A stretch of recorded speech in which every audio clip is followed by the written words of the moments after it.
Historique, les pharaons d'Égypte l'ont fait. Une nouvelle page du football égyptien vient de s'écrire aujourd'hui au Canada à Vancouver.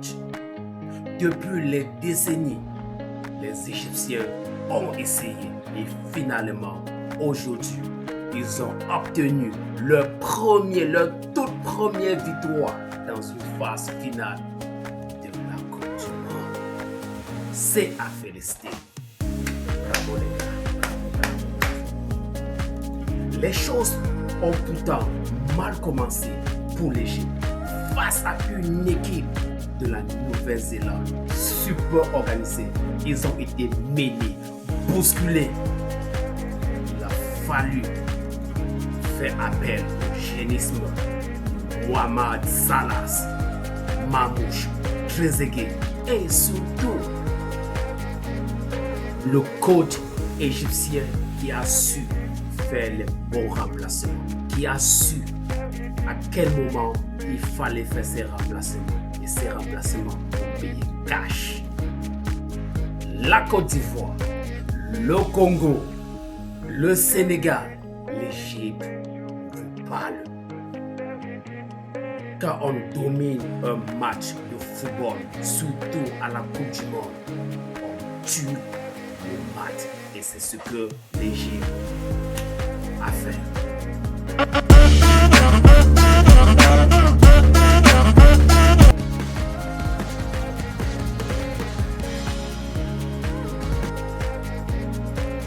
Avec tous les matchs que j'ai déjà vus, je peux dire que l'Égypte contre la Nouvelle-Zélande, c'est l'un des meilleurs matchs. C'est l'un des meilleurs matchs parce que dans ce match, il y a eu beaucoup de bonnes choses. Il y a eu beaucoup de changements. Que ce soit du côté égyptien comme du côté de la Nouvelle-Zélande. Déjà dès le coup d'envoi, les deux équipes cherchent à imposer leur jeu. La Nouvelle-Zélande ne se laisse pas faire.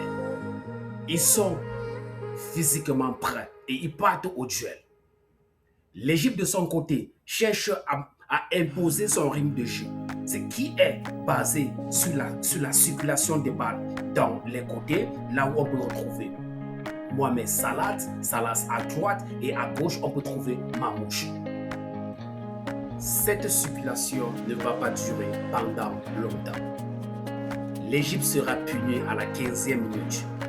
Un corner botté par Tim va tomber sur la tête du géant défenseur zélandais Superman et il va placer cela dans la lucarne et le gardien sera battu.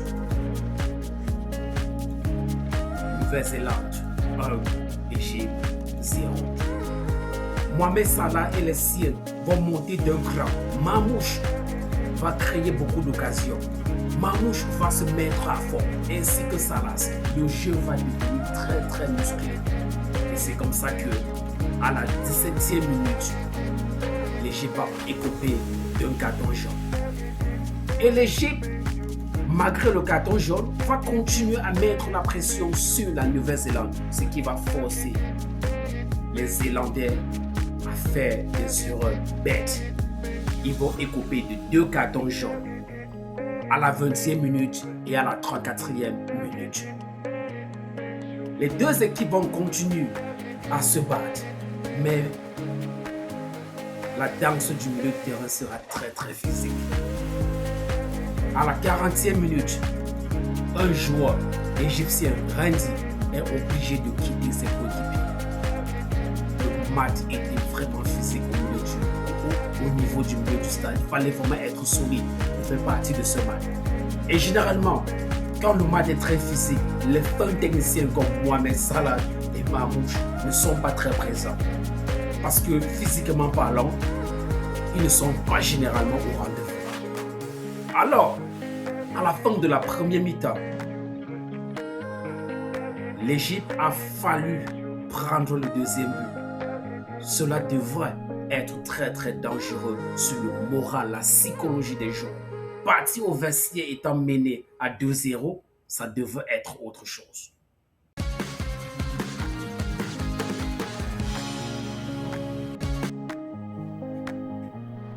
Dès le retour des vestiaires, les Égyptiens montrent un visage qu'on n'a pas vu pendant la première mi-temps. Ils pressent bien, ils deviennent plus agressifs, surtout le collectif prêt.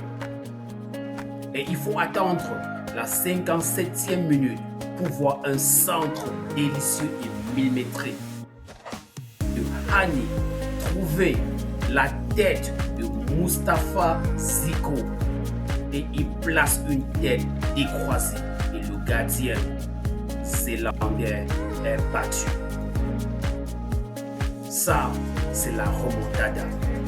Nouvelle-Zélande 1, Égypte 1.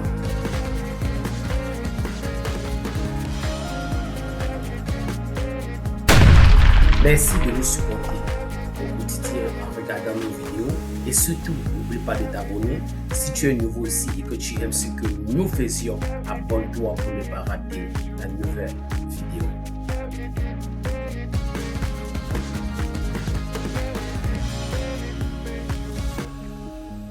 Ce but de Ziko va venir relancer le match. Ce but va faire tellement de bien, ça va galvaniser les poulains de Hassan. Ça va motiver les pharaons d'Égypte à aller au fond d'eux et chercher les dernières ressources. Ils vont étouffer les Hogwarts. À la 67e minute, le roi Salas va faire basculer le stade. Bien servi par le but de Ziko, Mohamed Salah va déposer le ballon au deuxième poteau et le gardien zélandais est battu. L'Égypte est passé à 2-1. Avec un but d'avance, la plupart des coachs africains restent au banc de touche et croisent leurs bras et attendent qui fait que l'équipe adverse ne marque pas. On attend la fin du match. Mais ce n'était pas le cas du coach égyptien. Ayant vu la situation, il a compris qu'il fallait changer les choses et surtout, il fallait tuer le match.